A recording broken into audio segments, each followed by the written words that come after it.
यज्ञस्य देव मृत्विजं होतारं रत्नधातमम्। सर्वरक्षक परमपिता परमात्मा को कृतज्ञता पूर्वक प्रणाम करते हुए आइए, जिस परमपिता परमात्मा ने हम सबको यहाँ भेजा, हम सबके लिए समस्त प्रकार के ऐश्वर्य प्रदान किया तथा इस ऐश्वर्य का हम किस प्रकार से प्रयोग करते हुए अपने जीवन को हम धन्य बना सकते हैं, अपने जीवन में हम कृष्णता को प्राप्त कर सकते हैं, सत्व को प्राप्त कर सकते हैं, और जो यह दृष्ट और अदृष्ट जो ये जगत है उसका जो प्रयोजन है, भोगापवर्गार्थम दृश्यम, जो यह जगत है उसका जो प्रयोजन है वह भोग और अपवर्ग को प्रदान करना है। उन सिद्धांत को हम किस प्रकार से अपने जीवन में चरितार्थ कर पाए, उसके लिए हमें परमपिता परमात्मा ने वेद रूपी ज्ञान प्रदान किया कि हम इस वस्तुओं का किस प्रकार से प्रयोग करें, किस प्रकार से हम जिए, किस भाव से जिए, किस निष्ठा से हम कर्म करें, किस प्रकार के कर्म करें तो हम अपने जीवन में सुख को प्राप्त करेंगे, शांति को प्राप्त करेंगे और अंततः गत्वा निःश्रेयस मोक्ष अपवर्ग जिसको कहते हैं उसको हम प्राप्त करेंगे।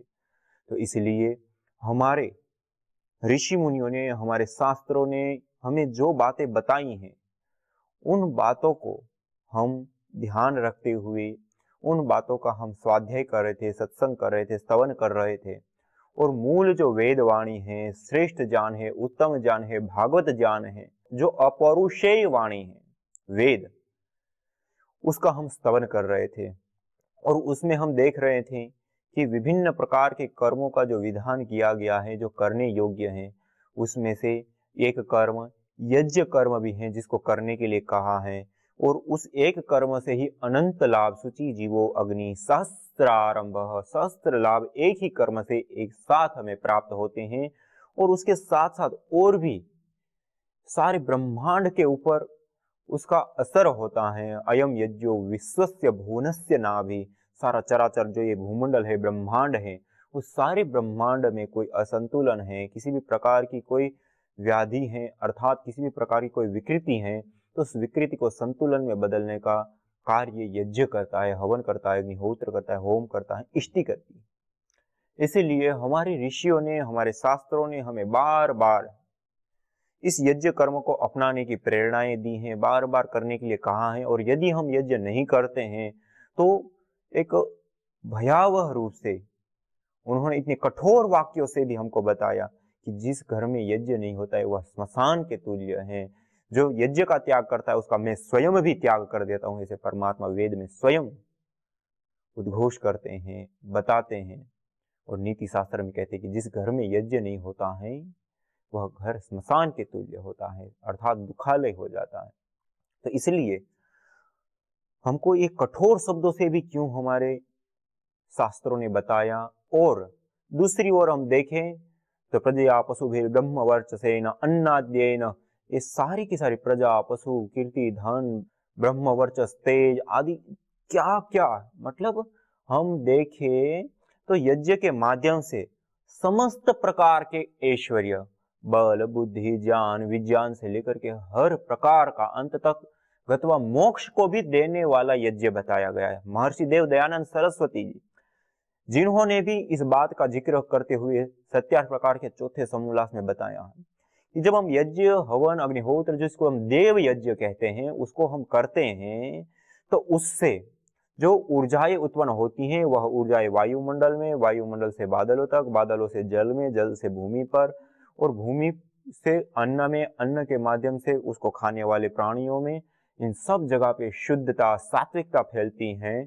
और उस अन्न, वायु, जल इत्यादि का स्पर्श, खान पान आदि से मनुष्य बल, बुद्धि, पराक्रम, ऊर्जा, ओज, तेज, वीर्य को धारण करता हुआ अंततः गत्वा धर्म, अर्थ, काम और मोक्ष को प्राप्त करता है। अतः उसे देव यज्ञ कहते हैं, और वह दैनिक करना होता है, नित्य प्रति करना होता है, प्रतिदिन करना होता है।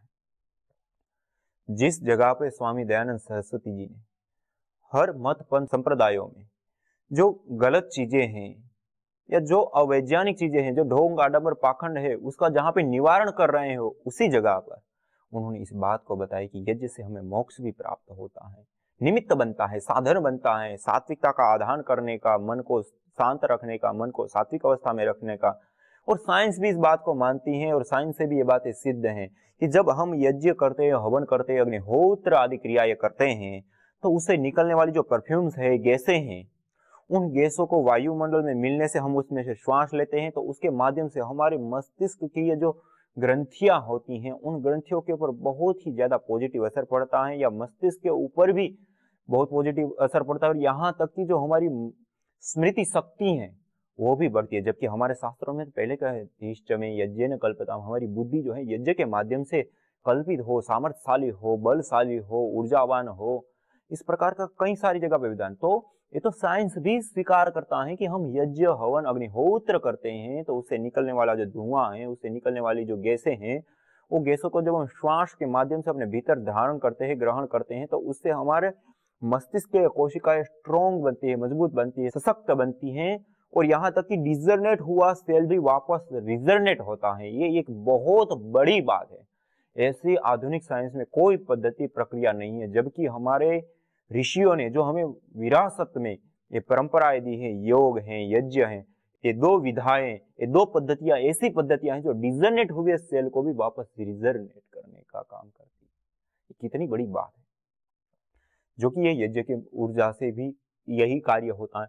और उसके साथ साथ हमारा मस्तिष्क स्ट्रॉन्ग सशक्त तो बनता ही है, लेकिन हमारा मन शांत होता है, सहेज होता है, एकाग्र होता है, और सौमनस्यकारी, जैसे यज्ञ से निकलने वाली जो ऊर्जाएं होती हैं, तो उसमें क्या है, हम चंदन, जावित्री, जायफल, इलायची आदि जो सुगंधित पदार्थ की भी आहुति देते हैं, जटामासी आदि। तो उसकी जब हम आहुति प्रदान करते हैं, तो उससे निकलने वाली जो गैसें होती है, जैसे चंदन है, उसमें परफ्राल होता है, उसको सौमनस्यकारी कहा।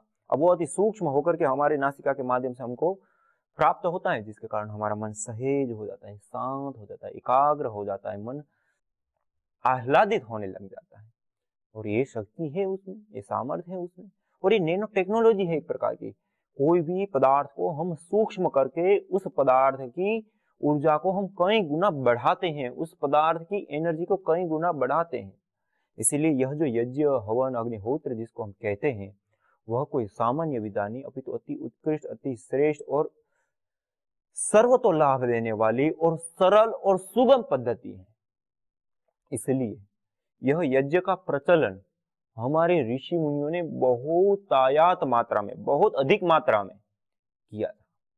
हम इतिहास को उठा करके देखें तो इतिहास में हम देखें तो चाहे आप रामायण काल देख लो, रामायण काल में जगह जगह पे यज्ञों का वर्णन, भगवान श्री राम का जन्म ही पुत्रेष्टि यज्ञ से है। इसी प्रकार आगे भी और भी कई सारे यज्ञों का विधान, वर्णन आदि सब है। इसी प्रकार से आप देखिए महाभारत काल को, उसमें भी जगह जगह पर यज्ञों का वर्णन, अलग अलग प्रकार के यज्ञ करने की बातें बताई गई हैं। और इतना ही नहीं, आप कोई भी शास्त्र को उठा लीजिए, जो भी प्रामाणिक शास्त्र है, वैदिक शास्त्र है, पुरातन शास्त्र है, आप वेदों को उठा लीजिए, वेदों में भी हर जगह पे यज्ञ करना। और ऋग्वेद में तो आप देखिए 1/4 से ज्यादा मंत्र जो है वो यज्ञ की महिमा गाते हुए, अग्नि की महिमा गाते हुए हैं। और इसी प्रकार से यजुर्वेद, यजुर्वेद तो पूरा प्रतिपाद्य ग्रंथ है हमारे यज्ञ का। तो ये यज्ञ की तो महिमा ही अपार है, और ये वेद स्वयं में ही इतनी बड़ी व्यापकता है। और इसी के साथ साथ जो हमारे उपनिषद हैं, हमारे दर्शन हैं, दर्शन में भी आप मीमांसा दर्शन को देखिए, पूरा यज्ञ का प्रतिपादन करता हुआ ग्रंथ। इसी प्रकार से आप ब्राह्मण ग्रंथों में जाइए, पारस्कर आदि गृह्य सूत्रों में जाइए, या फिर और भी जो हमारे प्रामाणिक शास्त्र हैं और पौराणिक भी शास्त्र हैं, प्रामाणिक शास्त्र भी, पौराणिक शास्त्र भी इत्यादि सब शास्त्रों में, सब जगह पे, यहाँ तक श्रीमद् भगवद गीता पर्यंत में सब जगह पर रामायण, महाभारत, श्रीमद् भगवद गीता से लेकर के नीति शास्त्रों से लेकर के ब्राह्मण ग्रंथ, पारस्कर आदि ग्रंथों से लेकर के सब जगह पर आपको इस यज्ञ का वर्णन मिलता है। तो ये आप देखिए कि हमारे ऋषियों की जो विरासत है वो कितनी पावनी होगी, कितनी विशेष होगी, कितने ज्यादा लाभ देने वाली होगी। क्योंकि कोई भी वस्तु, कोई भी पद्धति, कोई भी प्रक्रिया तभी इतनी ज्यादा मान्य होती हैं या इतनी ज्यादा प्रचलित होती हैं, इतना ज्यादा उसका महत्व होता है या इतना ज्यादा उसका प्रचलन होता है। आप इतिहास में देखें तो ऋषि मुनियों की कुटिया जो अरण्यवासी थी, वहां से लेकर के नगर वासियों से लेकर के राजा महाराजा लोग अपने महलों तक किया करते थे इस यज्ञ को। तो इससे भी हम उसकी महत्ता को जान सकते, क्योंकि कोई भी वस्तु, कोई भी प्रक्रिया, कोई भी पद्धति में जब तक उसके सर्वोत्तम लाभ ना हो, विशेष लाभ ना हो, बहुत ज्यादा वो हमारा हित करने वाला ना हो, तो उसकी इतनी वैल्यू नहीं होती है, उसका उतना बड़ा मात्रा में प्रचलन नहीं होता है। इतना बड़ा प्रचलन क्यों है? और आज भी आप देखिए अपनी जो पुरातन परंपराएं इतिहास में गवाह है हमारे लिए। आज हम भारतवर्ष में हजारों मत पंथ संप्रदाय हैं, लेकिन आप उसको देखिए कहीं ना कहीं हम इस यज्ञ के साथ जुड़े हुए, कोई ना कोई श्रेष्ठ कार्य हैं, कोई विशेष अवसर आदि हैं, प्रसंग आदि हैं, त्योहार आदि हैं या संस्कार आदि विशेष हैं, सब जगह पर हम यज्ञ करते हैं। हमारी भारतीय परंपराओं में तो एक अनोखा स्थान है यज्ञ को। और उतना ही नहीं, भारत में ही नहीं, भारत के बाहर भी आज इतनी बड़ी मात्रा में इसका प्रचलन है कि हम कल्पना नहीं कर सकते। और हम तो अभी इस यज्ञ को एक पूजा पाठ की पद्धति, एक कर्मकांड की पद्धति के रूप में ही अभी हम देख रहे हैं और उसको पहचान रहे हैं और उसी के अनुसार हम जी रहे हैं और उसी के अनुसार उसका आचरण करते हैं। लेकिन विदेशों में तो इसके ऊपर अनुसंधान, खोज आदि होकर के इस यज्ञ को एक चिकित्सा के रूप में भी प्रयोग हो रहा है। जैसे कि हमारे आयुर्वेद ग्रंथों में ऑलरेडी इसका विधान है, हमारे आयुर्वेद ग्रंथों ने उसका प्रतिपादन किया है। और अभी भी वर्तमान में भी हमारे भारतवर्ष में कई सारे ऐसे लोग हैं जो यज्ञ के द्वारा चिकित्सा करते हैं। आप दक्षिण भारत में जाइए, घर घर में कहीं ना कहीं जैसे हम घर में छोटे छोटे नुस्खों का प्रयोग करते हैं, उसी प्रकार से वहां प्रयोग होता है कि सर्दी जुकाम हो गई तो हल्दी आदि थोड़ा सा अंगारों के ऊपर डाल दिया, उसका धुआं को लेते हैं, अपने घर में धुआं करते हैं, वो ठीक हो जाते हैं। या इसी प्रकार से दूसरी तीसरी कोई बीमारी है, इसी प्रकार से कोई बर्तन विशेष जो होते हैं उसमें से कोई गंध आदि को छुड़वाना है या उस बर्तनों को पूरा क्लीन साफ करना होता है, तो उसमें भी उस विशेष प्रकार की जड़ी बूटियों की धुनी करके उस धुएं को उस बर्तन को देते, वो बर्तन साफ करने के लिए प्रयोग करते हैं। इसी प्रकार से कोई भी अलग अलग बीमारियों के लिए, फसलों के लिए भी, फसलों में जब कोई कीड़े लग जाते हैं, कोई इस प्रकार के कीट पतंग इत्यादि लग जाता है, तो उसको दूर करने के लिए भी वो छोटे मोटा अंगारे लेकर के उसके ऊपर थोड़ी सी हवन सामग्री डाल करके उसकी धुनी देते हैं, धुआं देते हैं। इसी प्रकार से यज्ञ भी हुआ करते हैं। और हॉस्पिटलों में भी आज कई सारी ऐसी हॉस्पिटल है जहां पर इस यज्ञ का प्रचलन है। और जो ऑपरेशन रूम होता है उसको क्लीन करने के लिए, साफ करने के लिए, वहां पे जो बैक्टीरिया होता है उसको खत्म करने के लिए भी इस यज्ञ की धुनी की जाती है और उसका प्रयोग किया जाता है। तो ये तो हमारे यहाँ पहले से ही प्रचलित है। और आज वो विदेशों में भी कई सारी ऐसी हॉस्पिटल है जहां पे इस प्रकार से क्लीन करने के लिए एंटीबायोटिक दवाओं का ही प्रयोग नहीं करना पड़ता। जिस हॉस्पिटल में इस प्रकार का धुनी या धुआं या यज्ञ किया जाता है, यज्ञ के माध्यम से जो हवन सामग्री का धुआं किया जाए या यज्ञ किया है, तो वहां पे किसी भी प्रकार की एंटीबायोटिक दवाओं का भी प्रयोग नहीं करना पड़ रहा। तो आप देखिए कि कितना ज्यादा प्रचलन है। और इतना ही नहीं, एक कृषि के लिए तो और ज्यादा हमारे लिए उपयोगी हो जा रहा है, क्योंकि कृषि में जो पेड़ पौधे होते हैं वो जितना आहार अपने जड़ से लेते हैं, भूमि से लेते हैं, उससे कई गुना ज्यादा, अर्थात 85% से लेकर के 95% तक वो पेड़ पौधे ऊपर से अपना आहार लेते हैं वायुमंडल से। 15 से 5% ही वो नीचे से आहार लेते हैं। तो उसके लिए और ज्यादा ये वायु महत्वपूर्ण होती है। और यज्ञ करके हम गैसों को उसमें मिलाते हैं और वायु को हम पुष्टिकारक, सुगंधी कारक और रोगों से निवारक बनाते हैं। उसमें जो जहरीली विषाक्तताएं हैं उन विषाक्तताओं को हम नष्ट करते हैं, खत्म करते हैं, दूर कर देते हैं यज्ञ के माध्यम। तो उससे वह फसल जो है बहुत ही अच्छी मात्रा में फलती फूलती है। उस फसल में जो न्यूट्रिशन वैल्यू है, मेडिसिनल वैल्यू है, बहुत अत्यधिक अच्छी मात्रा में पाई जाती है। और अमेरिका जैसे देश में भी इसके ऊपर खोज हुई है, इसके ऊपर अनुसंधान हुए और दावे के साथ उन लोगों ने कहा है कि यदि हम रासायनिक खेती की जगह पर, जहरीली खेती की जगह पर, विष युक्त खेती की जगह पर यदि हम यज्ञ आधारित कृषि करें तो उसका खर्च बहुत न्यून कर सकते हैं और उत्पादन को हम कई गुना बढ़ा सकते हैं। और उन्होंने प्रैक्टिकली करके 4 गुना उत्पादन बढ़ाने में सफलता हासिल की। उत्पादन बढ़ाने में, उसके साथ साथ वो जो उत्पादन हुआ उसकी जो न्यूट्रिशन वैल्यू है, मेडिसिनल वैल्यू है, स्वाद टेस्ट है, वो तो एक अनोखा है ही है, उसका तो एक अलग ही लाभ है। लेकिन जो वजन हम देखें, उत्पादन देखें तो वो भी 4 गुना तक बढ़ जाता है। और उतना ही नहीं, अपने ही भारत में ऐसे लोग हैं जिन्होंने इस यज्ञ आधारित कृषि करके इतना अद्भुत अपना साम्राज्य स्थापित किया है और इतने हजारों हजार किसानों को अपने साथ जोड़ करके उस यज्ञ के आधारित खेती करने के लिए लोगों ने तैयार कर दिया। और यहां तक कि 50 ग्राम सरसों से 18 क्विंटल सरसों के उत्पादन में सफलता हासिल की है। एक लौकी के पौधे से एक हजार लौकी का उत्पादन करना यज्ञ आधारित कृषि से करके दिखाया, जो कि अभी मॉडर्न साइंस में भी ऐसी कोई पद्धति प्रक्रिया नहीं कि इतना बड़ा उत्पादन और पूरा स्वस्थ रूप से बिना विष से हम कर सकते। एक कल्पना मात्र बनी हुई है जो कि यज्ञ के द्वारा आज लोगों ने करके दिखा दिया।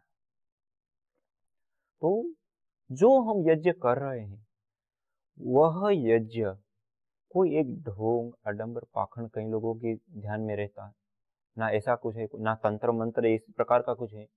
ये हमारी पूजा पाठ की पद्धति, ये एक विशेष कर्म कांड की प्रक्रिया है। इसके माध्यम से हम अपने कई सारे प्रयोजनों को एक साथ सिद्ध करते हैं। हमें उत्तम अन्न, फल, फूल, साग सब्जी आदि चाहिए तो वो भी हमको यज्ञ से मिलेगा। हमको उत्तम वायु चाहिए जो हम 24 घंटा 365 दिन श्वास लेते हैं, हर सेकेंड हम श्वास लेते हैं, उसके बिना हम 3 मिनट नहीं रह सकते। वायु हमको शुद्ध चाहिए, पवित्र चाहिए, पुष्टिकारक चाहिए, रोग निवारक चाहिए, लंबी आयु देने वाली चाहिए, तो हमें वो यज्ञ से मिलती है। वरना आज देखिए, आज हमने इस वायु को कितना प्रदूषित कर दिया, पूरी विषाक्तता से युक्त हो गया है। और इस विषाक्तता के कारण आज हम अपनी आयु को बढ़ाने की जगह पे दिन प्रतिदिन कम कर रहे हैं। रोगों के निवारण की जगह पे हमारे रोग हो रहे हैं। और यह जो प्राण वायु है वो हमें जीवन देती है, उसकी जगह पे वो प्राण वायु आज इतनी विषाक्त हो चुकी है कि हमारे जीवन को हर रही है, हमारे प्राणों को हर रही है, हमारे जीवन को नष्ट कर रही है। आखिर इससे कैसे बचें? उसके लिए साधन है यज्ञ, उसके लिए साधन है हवन, उसके लिए साधन है अग्निहोत्र, होम, इष्टि जिसको हम कहते हैं। अलग अलग नामों से कुछ भी हम कहें, प्रक्रिया एक ही है, सिद्धांत एक ही है, सूक्ष्मीकरण का।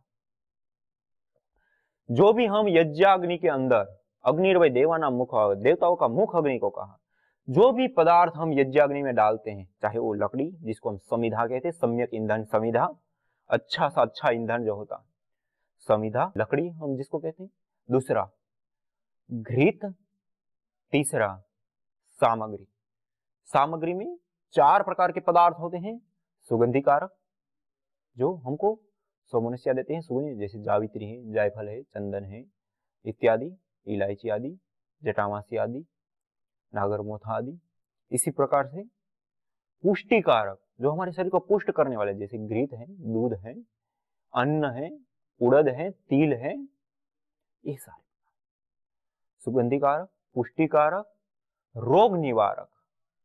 रोग निवारक वो पदार्थ होते हैं जैसे हम आयुर्वेद में अपने रोगों के शमन के लिए, अपने शरीर को स्वस्थ करने के लिए जिन जड़ी बूटियों का, जिन औषधियों का हम सेवन करते हैं, उन जड़ी बूटियों का हम होम करें।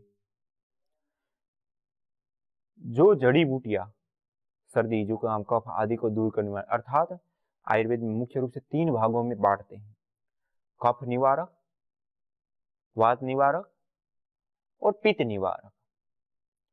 और ये जो पदार्थ होते हैं, जो जड़ी बूटियां होती हैं, वो ऋतुओं के अनुसार भी हम इसका प्रयोग कर सकते हैं। और यदि रोग विशेष हैं तो उस रोग विशेष को ठीक करने के लिए उसी प्रकार से, जैसे कफज रोग है तो कफ को निवारण करने वाली जो जड़ी बूटियां है, सामग्री है, उसका हम उसमें प्रयोग करें। पित्त बढ़ गया है तो पित्त निवारक जड़ी बूटियों का हम प्रयोग करें। वात बढ़ गया है तो वात निवारक जड़ी बूटियों का हम प्रयोग करें। और यदि ऋतुओं के अनुसार करते हैं तो जैसे वर्षा ऋतु है, उसमें स्वाभाविक रूप से वात बढ़ता है तो उस समय वात निवारक जो पदार्थ है उसका हम प्रयोग करें। शीत ऋतु है, उस समय कफ बढ़ जाता है, कफ से संबंधित बीमारियां होती हैं, तो शीत ऋतु में हम कफ निवारक पदार्थों का होम करें, हवन करें, यज्ञ करें। इसी प्रकार से यदि जो उष्ण ऋतु है, गर्मी की ऋतु है, उस समय पित्त बढ़ जाता है, स्वाभाविक रूप से पित्त संबंधित बीमारियां होती है, तो उसके निवारण के लिए हम पित्त निवारक हविर द्रव्यों का हम प्रयोग करें।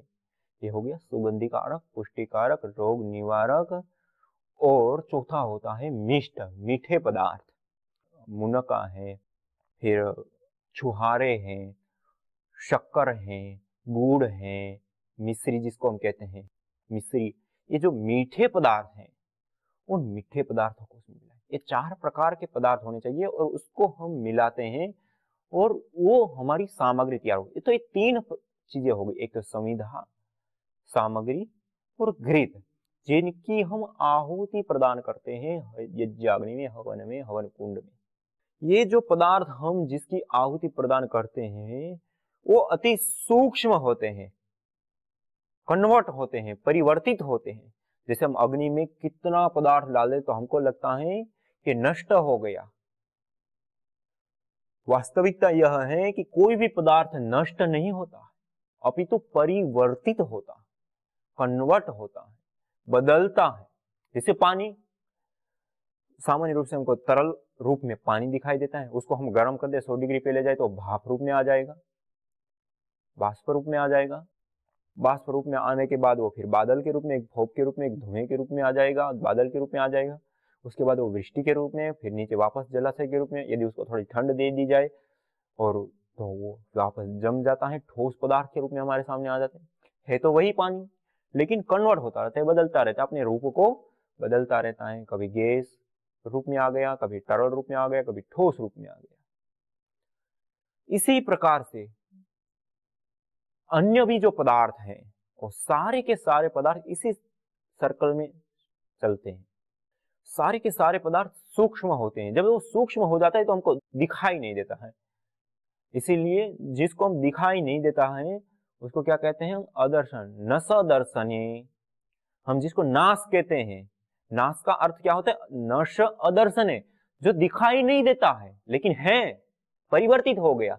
जो हमारे सामने था, इस कागज को हमने जला दिया तो हमको दिखाई नहीं देगा, वो क्या हो गया? परिवर्तित, नश। हमको क्या हो गया कि ये नाश हो गया, इसका नश अदर्शन है, नाश हो गया अर्थात वो अदर्शन हो गया, उसका वो अदृष्ट हो गया, वो परमाणु रूप में बदल गया, वो गैस फॉर्म में बदल गया, वो दूसरे रूप में आ गया। इसीलिए हमें इन पदार्थों को सूक्ष्मीकरण का जो यह सिद्धांत है वो यही है। इसी प्रकार से हर कोई पदार्थ वो दूसरे फॉर्म में बदल गया, गैस फॉर्म में आ गया, वायु में मिल गया, दूर तक चला गया, परमाणु रूप में आ गया, मॉलिक्यूल्स रूप में आ गया, वो मिल गया वायु के साथ, तो हमको दिखाई नहीं दे, लेकिन वास्तव में वो अति सूक्ष्म होकर के इस वायुमंडल में घुल गया। तो इसी प्रकार से सारी चीजें, और इसी प्रकार से जो यज्ञाग्नि में जो घृत, हवन सामग्री और संविधा की आहुति देती, वो भी वहां नष्ट नहीं कर रहे हैं हम, वो पदार्थ सारे कन्वर्ट हो रहे हैं, बदल रहे हैं, परमाणु रूप में, मॉलिक्यूल्स रूप में, गैस फॉर्म में बदल करके वो पूरे वायुमंडल में घुल जाते हैं। और वायु तिर्यक गति से गमन करती हुई देश देशांतरों को, उस पवित्र वायु को, शुद्ध वायु को, मेडिसिनल स्मोक से युक्त जो वायु है उसको पहुंचाती हैं, और सब जगह पे उस वायु को शुद्ध, पवित्र और रोग निवारक, पुष्टिकारक और बल बुद्धि मेधा को देने वाली जो वायु है उसको हमें प्रदान करती हैं, और उसके माध्यम से हम स्वास्थ्य को भी प्राप्त करते हैं, उत्तम खेती को भी प्राप्त करते हैं, उत्तम उत्तम हर पदार्थ को प्राप्त करते हैं। यहाँ तक कि हमारे शास्त्रों में सूर्य पर्यंत यज्ञ की ऊर्जा ये कार्य करती हैं, और सूर्य पूरे ब्रह्मांड को शुद्ध, पवित्र और संतुलित करने का काम करते हैं। उत्तम काम, इतना श्रेष्ठ काम, इतना दिव्य काम, इतना भागवत काम होता है इस यज्ञ के माध्यम से। तो आइए ऐसे दिव्य भागवत श्रेष्ठ कर्म को हम अपनाएं और अपने जीवन के साथ साथ इस समष्टि में भी हम दिव्यता का आदान करें, स्वयं यज्ञ को अपनाएं, औरों को यज्ञ को अपनाने के लिए हम प्रेरित करें। आज इतना ही, इसी के साथ ओम शांति शांति शांति।